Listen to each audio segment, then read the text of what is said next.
The crimes, the criminals, why did they do it? Who got hurt? Did they meet justice or commit the perfect crime? You'll find all the clues at Jim Harold's Crime Scene. Welcome to the Crime Scene. I am Jim Harold, and so glad to be with you once again. And a quick note before we get on to our show, which I think is a good one.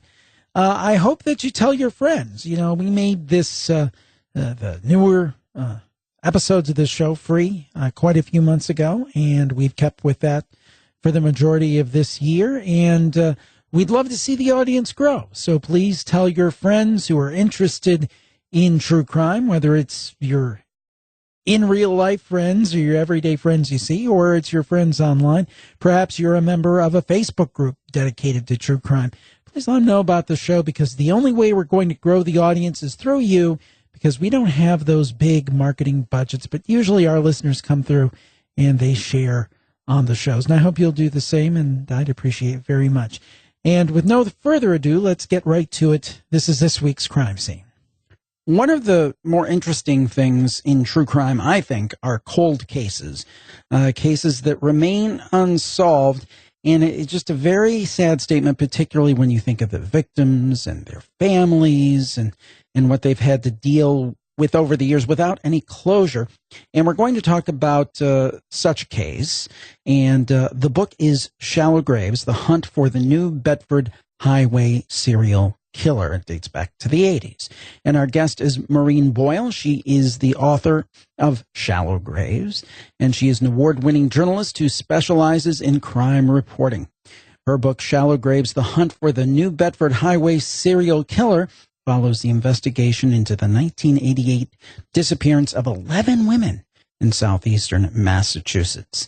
And we are so glad to have her on the show, and really very accomplished. She has a master's degree in criminal justice from the Anna Maria College in Paxton, Massachusetts, and she's now director of the journalism program at Stonehill College in Easton, Massachusetts. We're so glad to have her with us. Maureen, welcome to the show. Well, thank you very much for having me. I greatly appreciate it. Well, I'm looking forward to it. Tell us about these the series of disappearances and what happened in the late 80s for maybe people who have not heard of the case. In the 1980s, between the spring of 1980 and September of 1980, it's believed at least 11 women went missing. During that period of time, some people, their relatives, didn't even realize that they had been gone, but a good number of them were reported missing fairly quickly. During this period of time, when the women were going missing, police did not realize that there was a serial killer on the loose. The 2 bodies were found in July. This would have been months after a number of women had gone missing. One woman was found the 4th of July weekend, and another woman was found at the end of July. Their bodies were skeletal at that point, which led police to believe, based on information that they were given, that the bodies had been there possibly before the start of winter, which really set the investigation back in some regards, because both women went missing that year. One in the spring and one just a few weeks earlier in July. The weather, temperature, the elements is really what confused investigators at the crime scene. Because a woman who was reported missing in July and was found at the end of July, her remains were essentially skeletal. And the reason for that was it was a very, very hot summer. It was one of the hottest summers anyone could remember. And where the body was, it was almost like a perfect storm, that there was really gross decomposition. So it appeared she had been there much, much longer than she was. The next body that was found was in November. And by November, the killer apparently had already stopped killing, at least in the New Bedford area. That body was found about a month or two after stories began being written in the local paper about whether the first two bodies were linked somehow, and about the series of missing women in the New Bedford area. So at that point, investigators had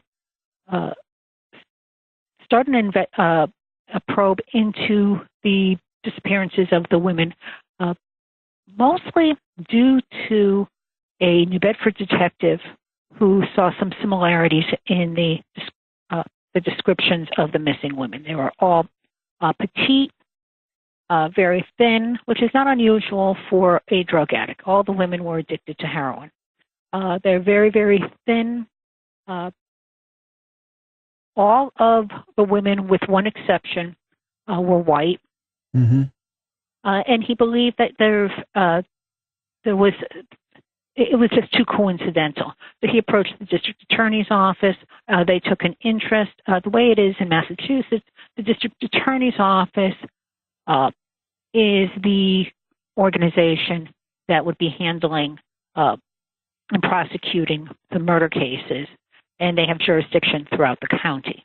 The bodies were not found in New Bedford. New Bedford police didn't have jurisdiction in investigating the bodies that were found, but the state police assigned to the DA's office did.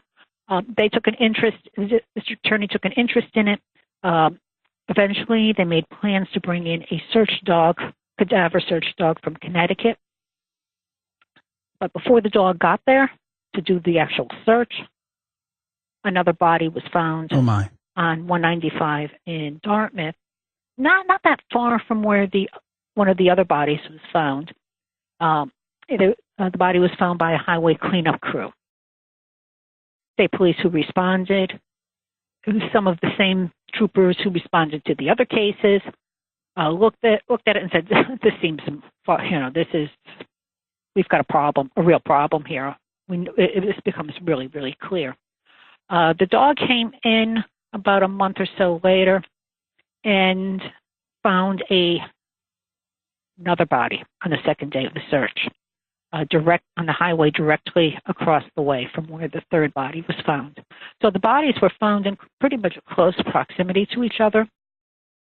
The dog continued to search. In the next year, less than a year, the dog found about 3 bodies and did multiple searches. All told, 9 bodies were found, and 2 women still remain missing. The 2 women who still remain missing, both of them had ties to law enforcement. One of them, her mother's fiance, was a town police officer in Dartmouth, and the other woman who still remains missing, her father was a retired New Bedford police officer. Now, go ahead. Yeah, they developed a type of task force, drawing in police from throughout the region, splitting up some of their duties in terms of trying to track down different suspects. And eventually, a special grand jury was convened to gather evidence, to get people to get their testimony on the record, because some people were sick. They wanted it preserved. And eventually someone was charged in one of the murders. However, that charge was later dropped because there was no evidence to prosecute. Now, in terms of the victims, yes, were they poor people? I mean, was it across different kind of socioeconomic status, or did they tend to be poor people, at-risk people? Obviously, since they were drug addicts, it would seem that they would probably fall into that category, because I think that's interesting. Was this person targeting these people because they were like targets of opportunity? What was the status of these people, other than the fact that they were addicted? They came, for the most part, they came from middle-class families. One woman was from Cape Cod. Another woman was from Brockton. Their ages ranged from 19 to their 30s. They all but one had children. One victim, her father had been in the military. They lived in Newport, Rhode Island. They came from a wide range of backgrounds. I mean, some were poor, some were not. I mean, we're not talking the extreme wealthy, but we are talking the victims came from, for the most part, solidly middle-class families. What was the media atmosphere at that time? Obviously pre-internet, but certainly TV was very strong, no question, and newspapers, of course. And I think people forget how important newspapers were even 20, 30 years ago. But the point is that what was it like? We often hear that if people are drug addicts or so forth, they're kind of ignored. Was that the case in this case, or was it because they were middle class largely that this was paid a lot of attention to? Where did it fall on the continuum? There was a lot of attention in the region and even nationally in certain publications. There was a lot of attention paid to the case. Where New Bedford is, it's on the south coast of Massachusetts. So there was a lot of media attention from Boston and a lot of media attention from Rhode Island, the Providence, Rhode Island market. Whenever there was a body found, there were at least 4, if not 6, television stations there. There were representatives from at least 4 newspapers, plus radio stations. There was a lot of media attention to the case, especially during the special grand jury. The media were camped out in front of the courthouse, watching witnesses come in and come out. There were a few network programs that were done. I know CBS, they had I think it was called 42nd Street. Yeah, 42nd. Yeah, I remember that show. Yes. One of the few. Yes, the producer Ty West came up here, and he had done a segment on the case. So there was a lot of attention, but of course it was pre-internet, so there wasn't a lot of sharing of the information. There wasn't a lot of video sharing and news story sharing. And people in the community, I think, were very, very understanding and very sympathetic overall. I mean, there's always some people who would say, "Oh, they got what they deserved. What did they expect? Because they're drug addicts." But overall, in the New Bedford community, it's very, very different. A little bit less judgmental, I think, overall, because while it's a city, it's a pretty close-knit city. Very large families. Primarily Roman Catholic. The people know each other. They stay in the general area and raise their families there. People know each other. They've gone to school with people. And even today, people still in the community, they still remember the case because they went to school with some of the victims, or they went to school with the brother or sister of one of the victims, or that's their cousin or second cousin, or their cousin is married to the cousin of, one of the victims. It is that height of an interwoven community. Now, the first thing that people will say nowadays, what about DNA? But I mean, at that time, I don't even think, or if it was like at its very, very beginnings, or it was just pre-DNA. I'm not exactly sure which. But at that time, I don't know that was an option unless they were able to get some samples or something that they could later analyze. What kind of forensic data did they have? It sounds like due to the weather, a lot of that was literally evaporated and washed away. What did they find, though, that they were able to, or may it still at some point, because we see this happen all the time, hang their hats on? Yep. Yeah, no, you're correct when it comes to the DNA. People today think of, CSI and all the, the modern forensic advances where everything is solved within minutes. It's all within an hour, and, the computer comes up with a match. Back then, they needed much larger samples to be tested. Sometimes the samples were destroyed in the very testing process.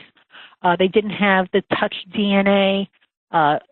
In some cases, it was a very prolonged process in the courts to introduce DNA evidence. At that time, it was kind of on the cutting edge, but they were using some DNA testing at that time. But it was obviously not as advanced as it is today. They did do testing, sent out samples to private labs, to the FBI, and to the state labs. And they have continued as advances are made. They've continued to send things out and to see if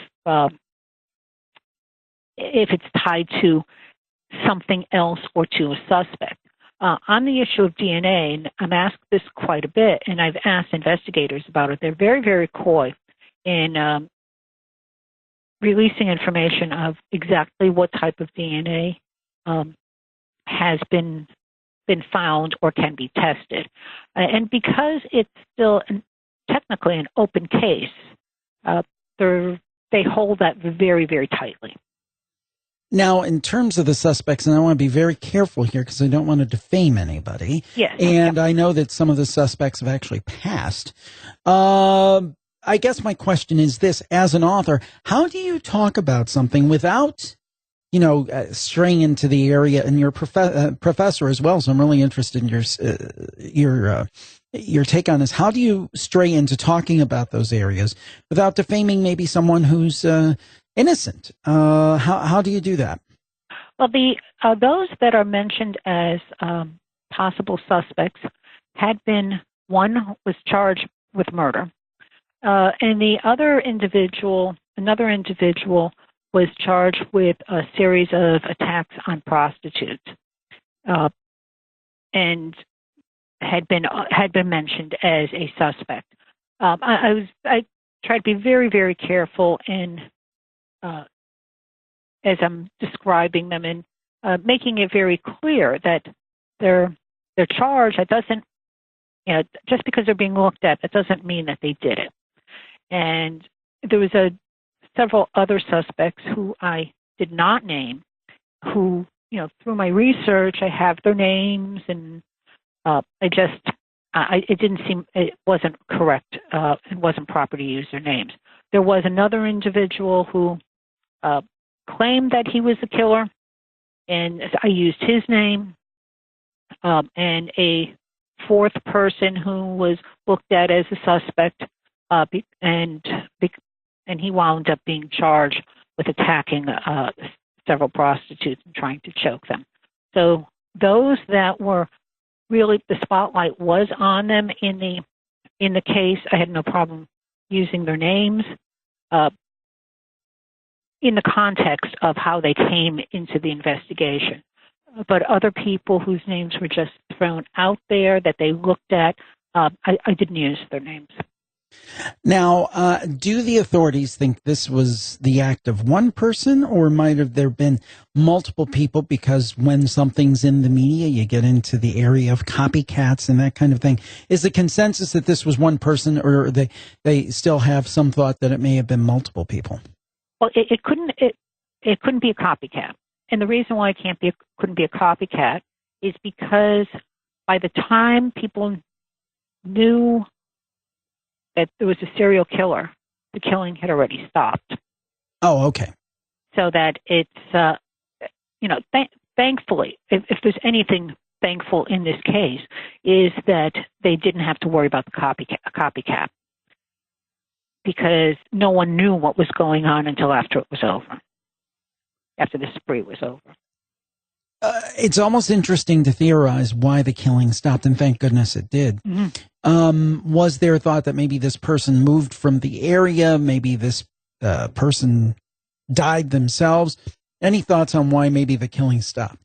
But the investigators had several different scenarios, and they're pretty general. They all make sense. Why did he stop? Did he die? Did he go to prison? Was he a fisherman? Because New Bedford is, one of the richest and largest fishing ports in the country. Was it a fisherman who came up from the south and then went back to the south? Was it a trucker who was coming in and out and then just moved on? Was it a member of law enforcement? Was it someone who contracted AIDS? Because remember, in 1988, AIDS was not as quote unquote curable as it is today. Not that it's curable, but you can have it and live now. It was basically a death sentence in 1988. Yeah, young people don't realize this. When I was growing up, I'm in my 40s, late 40s. If you had AIDS, it was basically get your affairs together. Yes, and so there was the concern: was it someone who contracted AIDS from one of the girls, and he was killing them in revenge? Was it a family member of someone who died of AIDS and was killing the girls in revenge? They went through a series of different scenarios, and or was it someone just left the area and he's just gone and he's gone off killing someplace else? Do the authorities, and you said they're kind of holding things close to the vest, do you believe they think there's hope to figure this out? Some do, some don't. I think that for the most part, the authorities are pretty committed to finding who the killer is. Unfortunately, there isn't that much that can be done today unless someone comes forward. And sometimes time works to the advantage of an investigation.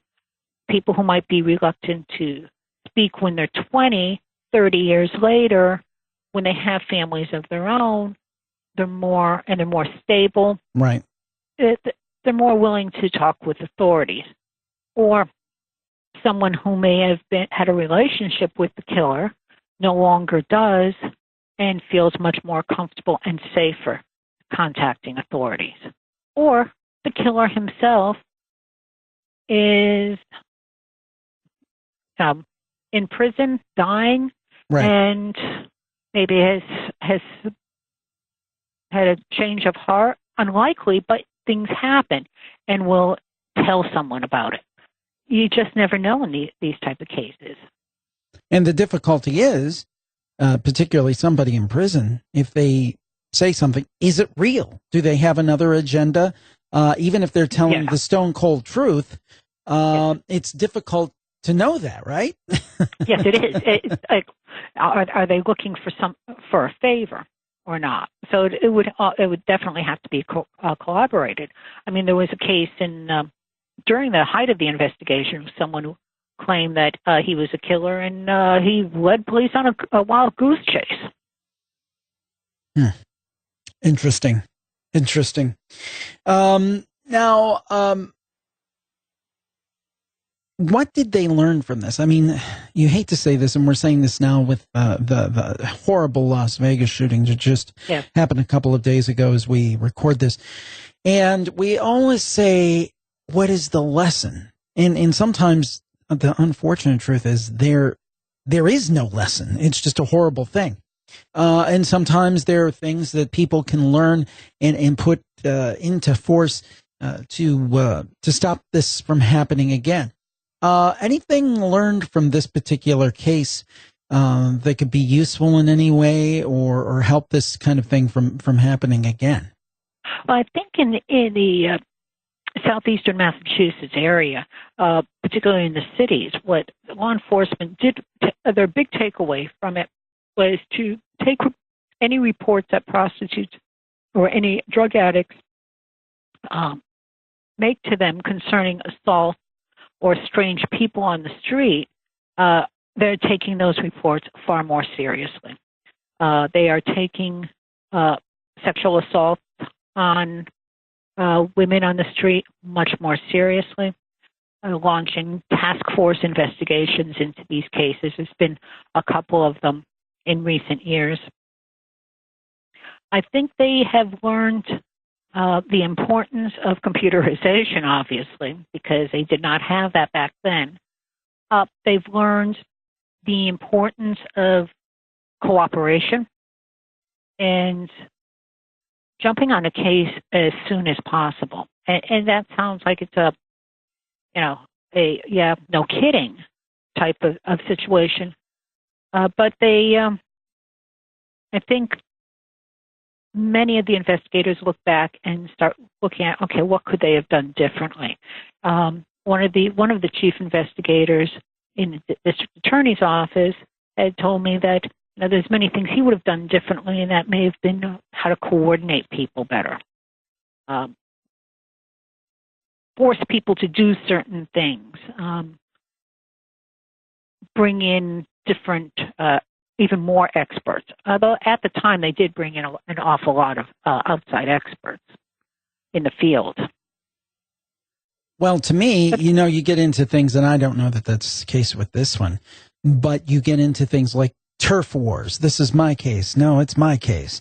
And and the thing is that I think it's a fact of human endeavor. I mean, I salute our police officers and law enforcement. I think that they're many times unsung heroes, but they're human, and anybody that works in an organization or a business or whatever it might be, people can be protective of their territory.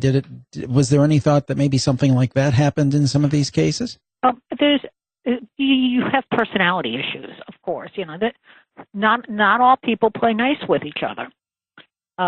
In this case, however, at least how it's set up in Massachusetts is that there are state troopers who are assigned to each of the district attorney's offices, and they have jurisdiction throughout the county. They have jurisdiction, of course, throughout the state. But whether there's a murder in New Bedford, or there's a murder in Dartmouth, or murder in Mansfield, or in Freetown, they respond to all of the murders in the county, along with a local detective. But if push comes to shove, it's the state police who wind up being the overarching authority there. So the locals work with the state police, and they've been doing that for decades, so that they're familiar with the relationship, and they kind of like each other for the most part because they know each other. It is when you may have issues in different counties, and in this case, there was one issue, political turf war, if you will, and it was more of a bump in the road rather than a major block. There was one of the bodies was found in Plymouth County.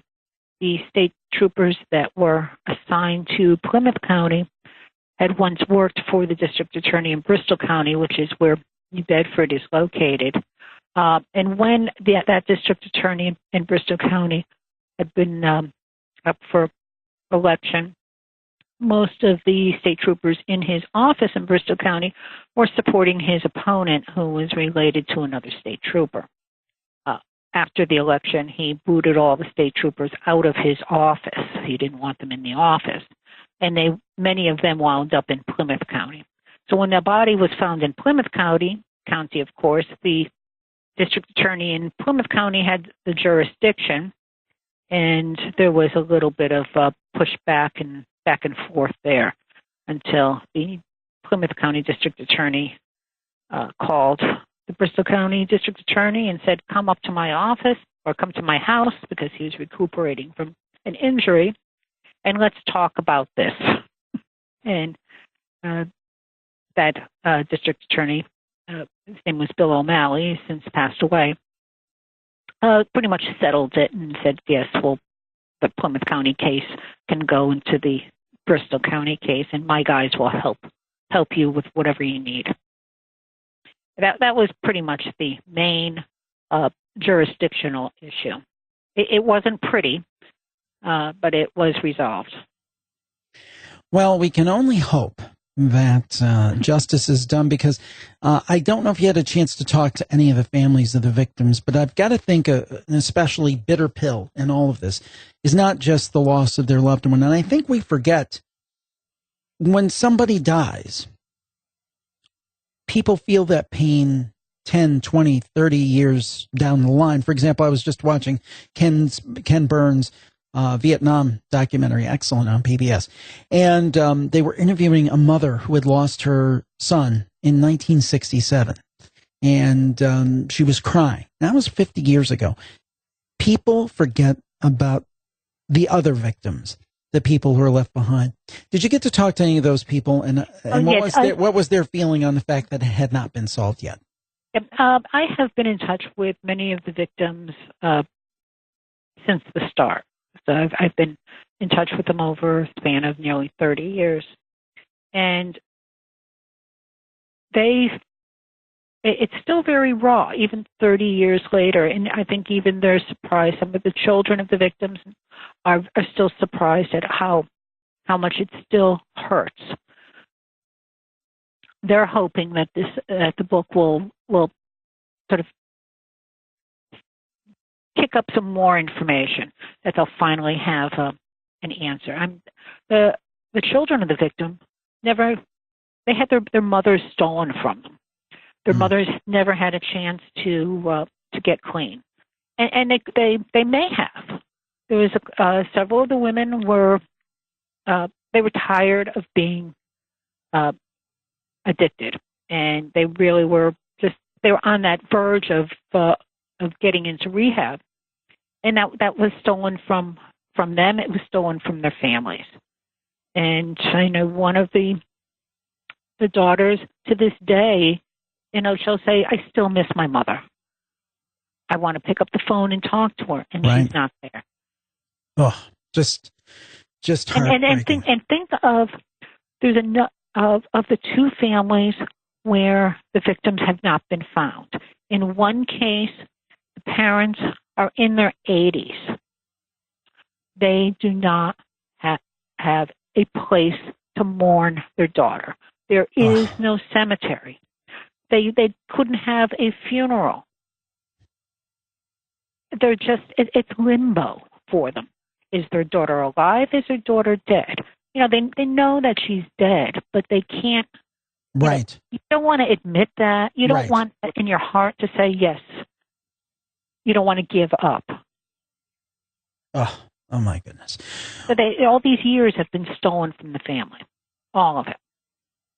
Well, it is definitely a very, very sad story. And thank you for sticking with it all these years and giving these people new voice. Where can people find the book and pick up on it?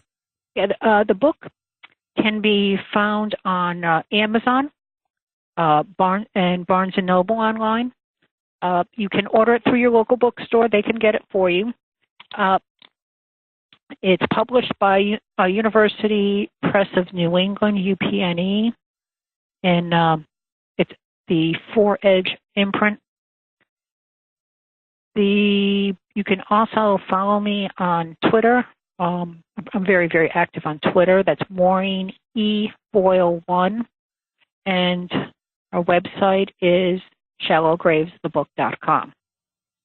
Maureen Boyle, thank you for joining us to discuss Shallow Graves, the hunt for the New Bedford Highway serial killer. And thank you so much for having me on. And hopefully this is going to make a difference, and perhaps some of your listeners will know something and they can help in the investigation and help find this killer. And how would they, if they did know something and did hear something, how would they report that? They can, if they don't want to contact police directly, they can send me a message through Facebook. There is a Facebook page for the book, Shallow Graves, Hunt for the New Bedford Serial Killer. It'll be colon, not semicolon, or just Shallow Graves, or through my my author's Facebook page, which is Maureen Boyle Writer. Or send me or tweet me the information. Very good. Well, thank you, Maureen Boyle, for joining us on Crime Scene. Okay, thank you so much. Well, thank you for listening to The Crime Scene. I hope that you enjoyed it. In these cold cases, you hope that there's a break. I just read today, as I'm recording this, that there's supposedly a break in the Black Dahlia case. And we're going to reach out to that author and see if they can come on and share that with us. But the thing is that perhaps by shows, and maybe even a show like this one, maybe there's a break in a case. So that's really what we can hope for. We also hope that you'll stay safe. So be careful out there. We'll talk to you next time. Have a great week, everybody. Bye-bye.